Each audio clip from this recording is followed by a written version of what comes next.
बिस्मिल्लाहिर्रहमानिर्रहीम अस्सलाम वालेकुम वरहमतुल्लाह। मैं हूं मुफ्ती बिलाल अहमद कादरी। आप देख रहे हैं रूहानी बुक यूट्यूब चैनल और हमारा फेसबुक पेज मुफ्ती बिलाल अहमद कादरी। 20 शबानुल मुअज़्ज़म पीर संवार मंडे का दिन, यह ख़ास तस्बीह पढ़ लें, नस्लें किसी की मोहताज ना होंगी, करोड़पति हो जाओगे।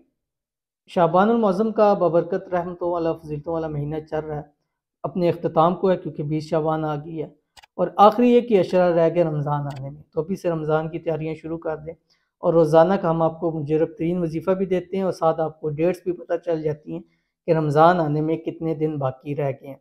तो ये वीडियो जब अपलोड कर रहा हूँ संडे का दिन है और शाम को अपलोड कर रहा हूँ, अगले दिन मंडे होगा। पहले एक दिन इसलिए करता हूँ ताकि आप खूब एहतमाम के साथ इस वजीफ़े को देखें, पढ़ें, समझें, अपने वक्त के ऊपर करें ताकि आपको फ़ायदा हो। तो अगर आप चाहते हैं कि एक दिन में ही करोड़पति भी हो जाएं, आपकी नस्लें भी खुशहाल हो जाएं, तो ये वाला वजीफ़ा आपने ज़रूर करना है। कैसे करना है अभी शेयर करूँगा, आपसे गुजारिश है वीडियो को लाइक कीजिएगा। चैनल पे नए हैं, चैनल को सब्सक्राइब नहीं किया हुआ ज़रूर कीजिएगा, साथ लगे बेल आइकन के बटन को दबाइएगा ताकि आने वाली तमाम लेटेस्ट वीडियोज़ आपको बर वक्त मिल सके। अगर आप हमें फेसबुक पे देख रहे हैं तो हमारे इस फेसबुक पेज मुफ्ती बिलाल अहमद कादरी, इसको फॉलो ज़रूर कीजिएगा। इजाज़त के लिए कमेंट में आमीन ज़रूर लिखिएगा। और ये आपने फजर की नमाज के बाद आपने एक तस्बीह पढ़नी है दुरूद शरीफ की, कोई सा भी दुरूद शरीफ पढ़ सकते हैं।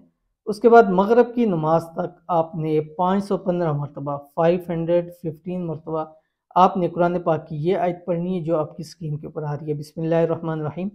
सब्बह लिल्लाहि मा फिस समावाति वल अर्ज़ व हुवल अज़ीज़ुल हकीम। फिर मगरिब तक आपने करना है। मगरिब से कुछ टाइम पहले एक तस्बीह दुरूद शरीफ पढ़ लीजिए। असर से मगरिब के दरमियान आपने मीठा बना के या 10 रुपए की मीठी टॉफ़ियाँ लेके तकसीम कर देनी है। इंशाअल्लाहुल अज़ीज़ इस ख़ास अमल की बदौलत हायतें मुरादें भी पूरी हो जाएंगी और अल्लाह ताला आपको करोड़पति भी कर देगा। ज़रूर अमल कीजिएगा, इंशाल्लाह फ़ायदा होगा। मिलते हैं फिर नेक्स्ट वीडियो में, तब तक के लिए अल्लाह हाफ़िज़।